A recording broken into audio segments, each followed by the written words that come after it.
Hello everyone, welcome to Study Mode classes. So today we are going to start our physics chapter 1, that is motion. Okay, so what is motion? Motion क्या है? देखिए, जब कोई body कोई object एक जगह से दूसरी जगह जाता है, ठीक है, और उसकी पोजीशन चेंज होती है, उसका डिस्टेंस चेंज होता है, उसे हम बोलते हैं that the body is in motion. मतलब बॉडी जो है वो मोशन में है. ठीक है, ये तो हो गई बात मोशन की. रेस्ट क्या होता है? जब कोई बॉडी एक ही जगह पे रहती है और ना ही वो अपनी पोजीशन चेंज करती है, ना ही उसका डिस्टेंस चेंज होता है, वो बॉडी को हम क्या बोलेंगे? That the body is at rest. Okay, जैसे हमारी कोई बुक, हमारा हाउस, हमारा ट्री, स्कूल, टेबल, चेयर, ये सारे एग्जाम्पल्स किस चीज के हैं? रेस्ट पोजीशन के, क्योंकि इनकी जो पोजीशन है इन ऑब्जेक्ट्स की चेंज नहीं हो रही है, एक ही जगह पे रहते हैं और अपनी पोजीशन खुद से चेंज नहीं कर सकते. अब जैसे बर्ड्स हो गई, फिशेस हो गई, एनिमल्स हो गए, ह्यूमन बींग्स हो गए, हम सब लोग एक जगह से दूसरी जगह मूव कर सकते हैं, अपनी पोजीशन को खुद से चेंज कर सकते हैं. तो हम लोग किस चीज में आएंगे? That we are in motion. हम लोग किस चीज में है? मोशन में है. ठीक है, इन सिंपल वर्ड्स मोशन की डेफिनेशन क्या हो जाएगी? The movement of a body और ऑब्जेक्ट इज कॉल्ड मोशन. किसी भी बॉडी का, किसी भी ऑब्जेक्ट का मूव होना एक जगह से दूसरी जगह, उसे हम क्या बोलते हैं? मोशन बोलते हैं. ठीक है, now state of rest and motion. Motion की स्टेट एंड रेस्ट की स्टेट क्या होती है? देखिए, a body is said to be at rest if it does not change its position with respect to a fixed point in its surroundings. कोई भी body हम उसे बोलते हैं रेस्ट पे है. कब? जब उसकी पोजीशन जो है वो चेंज नहीं होती है किसी फिक्स्ड पॉइंट के रिस्पेक्ट में. ठीक है, उसे हम बोलते हैं that the body is in rest position. For example, जैसे हमारी कोई टेबल पे बुक रखी है, या हमारी पेंसिल रखी है, हमारी टेबल है, चेयर है, इनका कोई भी मोशन नहीं हो रहा है, अपनी पोजीशन पे फिक्स्ड है, खुद से एक जगह से दूसरी जगह मूव नहीं कर सकती. ये बुक एक जगह से दूसरी जगह मूव नहीं कर सकती, ठीक है, जब तक हम खुद इसमें कोई फोर्स अप्लाई नहीं करें. तो इसका मतलब that the book is it at rest position. ठीक है, now a body is said to be in motion. Body को हम मोशन में कब बोलते हैं? When its position changes continuously with respect to a fixed point in its surroundings. कोई भी ऑब्जेक्ट मोशन में जब होता है जब उसकी पोजीशन जो है वो कंटिन्यूअसली चेंज हो रही होती है, तब हम उसे बोलते हैं that the body is in motion. जैसे कि कोई मूविंग कार है, कोई बॉल है, फुटबॉल है, कोई सी भी बॉल है, या कोई बस है, या हम ह्यूमन बीइंग्स भी एक जगह से दूसरी जगह मूव कर सकते हैं. तो हमारी जो पोजीशन है वो कौन सी होती है? मोशन होती है. Okay, now an object may appear to be moving for one person and the same object may appear to be at rest for another person. कोई भी ऑब्जेक्ट एक पर्सन के लिए ऐसा हो सकता है कि वो मूव कर रहा है, उस पर्सन को ऐसा लग सकता है कि that the body and object is moving, but the second person may seem it at rest. Second person को ऐसा लग सकता है कि वो जो ऑब्जेक्ट है, वो जो बॉडी है, वो रेस्ट की पोजीशन पे है. ठीक है, जैसे एक एग्जाम्पल ले लेते हैं. कोई बस है जो रोड पे चल रही है, तो रोड के साइड जो ट्रीज हैं, बिल्डिंग्स हैं, पीपल्स हैं, उन्हें ऐसा लगेगा कि बस जो है वो मूव कर रही है फॉरवर्ड डायरेक्शन में. ठीक है, लेकिन जो बस के अंदर लोग बैठे हुए हैं उन्हें क्या लगेगा कि जो बाहर लोग हैं वो बैकवर्ड डायरेक्शन में मूव कर रहे हैं, है ना, क्योंकि हम रेस्ट की पोजीशन, हम तो बस के अंदर बैठे हुए हैं. ठीक है, तो हमारे हिसाब से तो हम रेस्ट पे हैं, लेकिन मूव कौन कर रहा है? वो जो बाहर खड़े लोग हैं, ट्रीज हैं, बिल्डिंग्स हैं, वो ऐसा लगेगा हमें कि वो बैकवर्ड डायरेक्शन में मूव कर रही हैं. और जो बाहर लोग होंगे उन्हें ऐसा लगेगा that the bus is moving in forward direction. A person inside the moving bus finds his fellow passengers at rest. अब देखिए, जो बस के अंदर लोग बैठे हुए हैं और हमारे साथ जो और पैसेंजर्स बैठे हैं, उन्हें हम देख के क्या लगेगा कि वो लोग रेस्ट की पोजीशन पे हैं, है ना. लेकिन जो लोग बाहर होंगे बस के, उन्हें क्या लगेगा कि हम मूव कर रहे हैं, बट हम मूव नहीं कर रहे हैं, हमारी बस मूव कर रही है और हम रेस्ट की पोजीशन पे हैं. ठीक है, अब आती है बात नॉन लिविंग थिंग्स की. देखिए, लिविंग थिंग्स जो है हम जैसे ह्यूमन बींग्स हो गए, एनिमल्स हो गए, हम अपनी ओन पे मूव कर सकते हैं, खुद से मूव कर सकते हैं, ठीक है। लेकिन जो नॉन लिविंग थिंग्स होती हैं वो अपने आप से मूव नहीं कर सकती। तो हम क्या करते हैं, हम उन्हें एक एक्सटर्नल फोर्स लगाते हैं, मतलब हम उन्हें बाहर से एक फोर्स देते हैं जिसकी हेल्प से वो एक जगह से दूसरी जगह मूव कर सकती हैं, ठीक है। कार है, बस है, ये खुद से मूव तो नहीं कर सकती ना। कोई कार खुद से नहीं चलती है, कोई बस भी खुद से नहीं चलती है। उसके लिए हमें क्या करना होता है, फोर्स लगाना होता है उसके इंजन्स पे, जिसकी हेल्प से वो मूव करती है। अगर सिमिलरली कोई बॉल रखी हुई है, फुटबॉल रखी हुई है, तो अभी वो कौन सी पोजीशन पे, रेस्ट की पोजीशन पे है, ठीक है, लेकिन वो खुद से मूव नहीं कर सकती। लेकिन जब हम उसे किक करेंगे तो क्या होगा, वो फुटबॉल एक जगह से दूसरी जगह चली जाएगी, मूव कर जाएगी, अपनी पोजीशन को चेंज कर लेगी। लेकिन ऐसा किसकी हेल्प से हुआ, जब हमने कोई एक्सटर्नल फोर्स लगाया उसके ऊपर बाहर से। Okay, the motion of an object is perceived when its position changes continuously with respect to some stationary object. तो मोशन ऑब्जेक्ट का जब तक होता है जब तक उसकी पोजीशन चेंज होती रहती है किसी स्टेशनरी ऑब्जेक्ट के रिस्पेक्ट में, ठीक है। देखिए यहाँ पे लिखा है respect to some stationary object. Stationary objects के रिस्पेक्ट में क्या मतलब हुआ कि देखिए कोई बस या फिर कोई कार अभी रोड पे मूव कर रही है, ठीक है, उसके रोड पे क्या है, एक ट्री है, तो अभी वो थोड़ा ट्री के पास है, थोड़ा और मोशन में आएगी तो वो ट्री से थोड़ा और दूर हो जाएगी, थोड़ा और टाइम बाद वो और दूर हो जाएगी, है ना। तो क्या हो रहा है कि कार जो है वो मूव कर रही है, किसके रिस्पेक्ट में मूव कर रही है, हमने किससे उसे रेफरेंस किसकी दी है, ट्री की दी है, कि वो ट्री के रेफरेंस में मूव कर रही है ना। तो यहाँ पे ट्री कौन सा ऑब्जेक्ट हो जाएगा, स्टेशनरी ऑब्जेक्ट हो जाएगा, और कार जो है वो कौन सा ऑब्जेक्ट हो जाएगी, मूविंग ऑब्जेक्ट हो जाएगा, ठीक है। सो स्टूडेंट्स, केमिस्ट्री का chapter 1 matters in our surroundings मैं ऑलरेडी कंप्लीट कर चुकी हूँ और मैंने उसकी वीडियो भी डाल रखी है, 4 पार्ट्स में वो चैप्टर पूरा हुआ है। तो जिन्होंने भी नहीं देखा है और जिन्हें चैप्टर पढ़ना है केमिस्ट्री का चैप्टर 1, वो जाके मेरे चैनल पे उसकी वीडियोस देखें। और अगर आपको पसंद आती हैं, आपको समझ आती है, तो प्लीज़ चैनल को सब्सक्राइब कर लें और वीडियोस को लाइक करें, और ये वाली भी वीडियो को लाइक करें। और आगे के चैप्टर्स भी आपको इसी चैनल पे मिलेंगे, तो प्लीज चैनल को सब्सक्राइब भी कर लें, ठीक है, क्योंकि मैं सारे जितने भी चैप्टर्स हैं फिजिक्स के, केमिस्ट्री के, वो सब इसी चैनल पे डालने वाली हूँ, तो आपके लिए काफी हेल्पफुल होने वाला है। तो प्लीज आप चैनल को सब्सक्राइब कर लें। Okay, now we are going to study concept of distance and displacement. What is distance and what is displacement? ठीक है, देखिए distance and displacement जब हम बोलते हैं तो हमें ऐसा लगता है कि that they both are same words, okay, but in physics they are not same, ठीक है। फिजिक्स में इनके डिफरेंट मीनिंग्स हैं, लेकिन हम जब बोलते हैं तो हमें ऐसा लगता है डिस्टेंस और डिस्प्लेसमेंट दोनों ही सेम वर्ड्स हैं, ओके।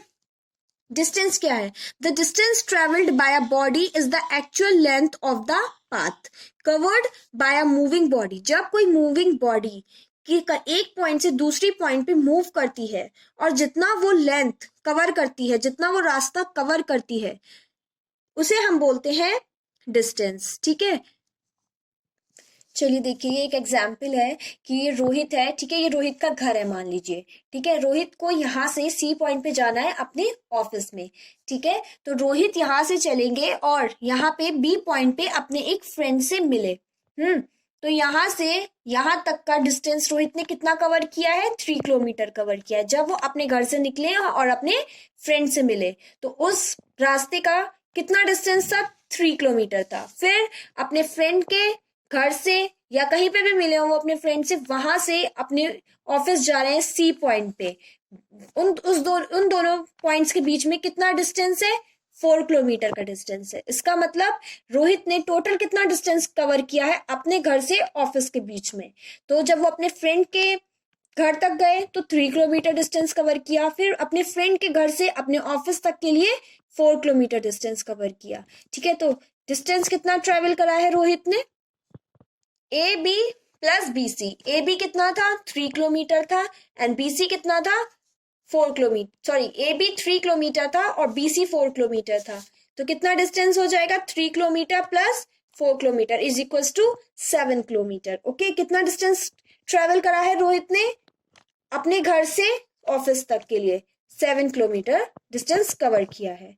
ठीक है, देखिए डिस्टेंस को हम जो है डिनोट करते हैं, किससे डिनोट करते हैं, एस से डिनोट करते हैं। Okay, now what is displacement, displacement क्या है, now when a body moves from one position to another the shortest distance between the initial point and final position. ठीक है, जब कोई ऑब्जेक्ट एक जगह से दूसरी जगह मूव करता है, इनिशियल पोजीशन मतलब जहां से उसने स्टार्ट किया है और फाइनल पोजीशन जहां तक वो गया है, उन दो पॉइंट्स के बीच का जो शॉर्टेस्ट डिस्टेंस वो कवर करता है, उसे हम बोलते हैं डिस्प्लेसमेंट बोलते हैं। ठीक है, तो ये डेफिनेशन है डिस्प्लेसमेंट की। देखिए डिस्टेंस जो है वो स्केलर क्वांटिटी है, क्यों, क्योंकि डिस्टेंस के लिए हमें सिर्फ मैग्नीट्यूड बताना होता है, उसके लिए हमें डायरेक्शन की जरूरत नहीं पड़ती है। ओके, लेकिन डिस्प्लेसमेंट जो है वो वेक्टर क्वांटिटी है, क्योंकि डिस्प्लेसमेंट के लिए मैग्नीट्यूड एंड डिस्टेंस डायरेक्शन दोनों ही पता होने चाहिए हमें। डिस्प्लेसमेंट के लिए मैग्नीट्यूड एंड डायरेक्शन दोनों पता होने चाहिए, लेकिन डिस्टेंस के लिए सिर्फ मैग्नीट्यूड पता होना चाहिए। तो distance is a scalar quantity and displacement is a vector quantity. Okay, so देखिए ए पॉइंट से सी पॉइंट तक जो रोहित गए थे, तो इन्होंने कितना डिस्प्लेसमेंट हुआ, जो ये स्ट्रेट लाइन जो है, जो शॉर्टेस्ट डिस्टेंस इन्होंने कवर किया है, वो ही डिस्प्लेसमेंट होता है, स्ट्रेट लाइन। ठीक है, यहां से क्या था, यहां से बी तक गए, बी से सी गए हैं, 3 किलोमीटर यहाँ कवर किया, फिर यहां से यहाँ तक 4 किलोमीटर कवर किया। ओके, तो ये तो इनका डिस्टेंस हो गया, और जो ये स्ट्रेट लाइन ए टू सी जा रही है, ये क्या होगा, ये डिस्प्लेसमेंट होगा। ठीक है, the magnitude of displacement is always equal to or less than the distance traveled। Magnitude जो होगा डिस्प्लेसमेंट का वो हमेशा इक्वल होगा या फिर कम होगा, किससे कम होगा, डिस्टेंस से। जितना आप डिस्टेंस कवर कर रहे हो, मैग्नीट्यूड डिस्प्लेसमेंट का उससे कम होगा। ठीक है, now unit of distance and displacement, distance की एंड डिस्प्लेसमेंट की यूनिट क्या होती है, मीटर होती है। डिस्टेंस एंड डिस्प्लेसमेंट को हम किस में मेजर करते हैं, मीटर्स में मेजर करते हैं।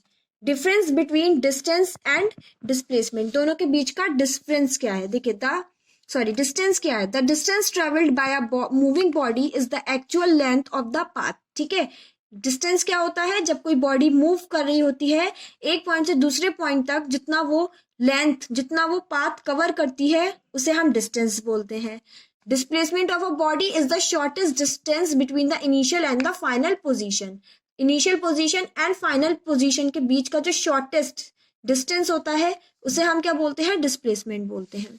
Distance travelled is a scalar quantity, distance कैसी क्वांटिटी है, स्केलर क्वांटिटी है, क्योंकि इसके लिए सिर्फ मैग्नीट्यूड की जरूरत होती है, डायरेक्शन की जरूरत नहीं होती है। डिस्प्लेसमेंट वेक्टर क्वांटिटी है, क्योंकि इसमें मैग्नीट्यूड एंड डायरेक्शन दोनों चाहिए होते हैं। Distance travelled by a body is always positive, distance हमेशा पॉजिटिव होता है। डिस्प्लेसमेंट ऑफ अ बॉडी में भी पॉजिटिव, नेगेटिव और जीरो, लेकिन डिस्प्लेसमेंट जो है वो पॉजिटिव भी हो सकता है, नेगेटिव भी हो सकता है एंड जीरो भी हो सकता है। Distance traveled by a body is always greater than or equal to the displacement। Distance हमेशा डिस्प्लेसमेंट से या तो ज्यादा होगा या फिर इक्वल होगा। ठीक है, लेकिन डिस्प्लेसमेंट जो है वो हमेशा डिस्टेंस से कम होता है या फिर इक्वल होता है। Okay, so now what is uniform and non uniform motion. ठीक है, मोशन तो हमें पता चल गया है क्या होता है, जब कोई ऑब्जेक्ट एक जगह से दूसरी जगह अपनी पोजीशन को चेंज करता है, उसे हम बोलते हैं मोशन। ठीक है, अब uniform motion and non uniform motion क्या होता है, देखिए a body is said to have uniform motion if it travels equal distance in equal intervals of time. कोई भी बॉडी को हम बोलते हैं यूनिफॉर्म मोशन में, कब, जब जितना वो डिस्टेंस ट्रेवल कर रही है वो हर टाइम, हर इंटरवल पे जो है वो इक्वल होगा। ठीक है, मतलब जैसे कि एक कार है, वो यहाँ से 0 मीटर से स्टार्ट करिए। ठीक है, ये इसकी इनिशियल पोजीशन है, यहाँ से अभी उसमें कोई मोशन नहीं आया है, यहाँ पे है रेस्ट पे। ठीक है, यहाँ से स्टार्ट करेगी मूव होना, 10 मीटर मूव करेगी, तो इस एक पॉइंट से दूसरे पॉइंट पे मूव करने के लिए उसने कितना डिस्टेंस लिया है, 10 मीटर लिया है, और कितना टाइम लिया है, 0 सेकेंड से 1 सेकेंड लिया है। ठीक है, नाउ अब इस पॉइंट से नेक्स्ट पॉइंट पे मूव करेगी, कितना डिस्टेंस ट्रेवल करा है, 10 मीटर टू 20 मीटर, कितना टाइम चेंज हुआ है 1 सेकेंड टू 2 सेकेंड, यानी कि 1 सेकेंड चेंज हुआ है। फिर यहां से जब वो नेक्स्ट पॉइंट पे आएगी तो 20 मीटर टू 30 मीटर हुआ डिस्टेंस, और टाइम कितना हुआ 2 सेकेंड टू 3 सेकेंड। फिर ऐसे ही आगे 40 मीटर पे और 3 सेकेंड टू 4 सेकेंड इसका टाइम गया। ठीक है, तो देखिए यहाँ पे क्या हो रहा है, टाइम इक्वली कवर कर रही है। पहले 0 से 10, 10 से 20, 20 से 30, 30 टू 40, और टाइम भी सेम है, 0 से 1 सेकेंड, 1 से 2 सेकेंड, 2 से 3 सेकेंड, 3 से 4 सेकेंड, है ना। तो इक्वल डिस्टेंस कवर कर रही है इन इक्वल इंटरवल्स ऑफ टाइम। तो ये कौन सा मोशन हो जाएगा, ये हो जाएगा यूनिफॉर्म मोशन, क्योंकि इसने हर इंटरवल ऑफ टाइम पे इक्वल ही डिस्टेंस कवर किया है। देखिए डिस्टेंस टाइम ग्राफ, ये है डिस्टेंस, ये है टाइम। ठीक है, इनके ग्राफ में जो ये मोशन हो रहा है, कैसा मोशन हो रहा है, स्ट्रेट लाइन मोशन हो रहा है। ठीक है, तो ये बात आपको याद रखनी है कि यूनिफॉर्म मोशन में डिस्टेंस टाइम ग्राफ में मोशन स्ट्रेट लाइन होगा। Now, a body is said to have non-uniform motion if it travels unequal distance in equal intervals of time. देखिए नॉन यूनिफॉर्म मोशन जब होता है जब कोई बॉडी अनइक्वल डिस्टेंस कवर करती है लेकिन टाइम इंटरवल्स इक्वल होते हैं। मतलब 1 सेकेंड, 2 सेकेंड, 3 सेकेंड के बाद, ठीक है, टाइम चेंज नहीं हो रहा है, लेकिन टाइम इंटरवल्स चेंज नहीं हो रहा है, लेकिन डिस्टेंस जितना वो कवर करिए वो चेंज होता जाएगा। जैसे यहीं से ही देख लेते हैं, जैसे यहाँ पे टाइम यहाँ से यहाँ तक पॉइंट में आके 1 सेकेंड लिया, फिर यहाँ से यहाँ तक 2 सेकेंड लिया, लेकिन मान लीजिए डिस्टेंस कितना कवर करिए, यहाँ से यहाँ तक 20 डिस्टेंस कवर किया, फिर यहाँ से 20 के बाद डायरेक्ट 60 कवर किया, 60 के बाद डायरेक्ट 80 कवर किया। तो टाइम इंटरवल्स इक्वल है लेकिन जो डिस्टेंस कवर कर रही है वो अनइक्वल है। तो ये कौन सा मोशन हो जाएगा, नॉन यूनिफॉर्म मोशन हो जाएगा। ठीक है, देखिए जब कोई ट्रेन हमारी मूव करती है तो क्या होता है, स्टार्टिंग में ट्रेन हल्के हल्के मूव कर रही होती है। ठीक है, तो वहां पे टाइम क्या हो रहा है, सॉरी उसका डिस्टेंस कम होता है। फिर जैसे जैसे स्पीड बढ़ती रहती है उसका डिस्टेंस भी चेंज होता रहता है ना। तो ट्रेन कौन सा मोशन देती है हमें, नॉन यूनिफॉर्म मोशन देती है। Okay, now it should be noted that the distance time graph for a body having non uniform motion is a curved line. ठीक है, तो distance time graph non uniform motion के लिए कैसा होता है, कर्व्ड लाइन होती है। ठीक है, देखिए ये है डिस्टेंस, ये है टाइम, और कैसा नॉन यूनिफॉर्म मोशन है तो लाइन कैसी है, कर्व्ड लाइन है। ठीक है, तो अगर हमें फाइंड करना है किसी ऑब्जेक्ट का, किसी बॉडी का यूनिफॉर्म मोशन है या फिर नॉन यूनिफॉर्म मोशन है, तो उसके लिए हम क्या करेंगे, डिस्टेंस टाइम ग्राफ बनाएंगे। अगर हमारा स्ट्रेट लाइन आती है तो मोशन कौन सा है, यूनिफॉर्म मोशन है। अगर कर्व्ड लाइन आती है सो non-uniform.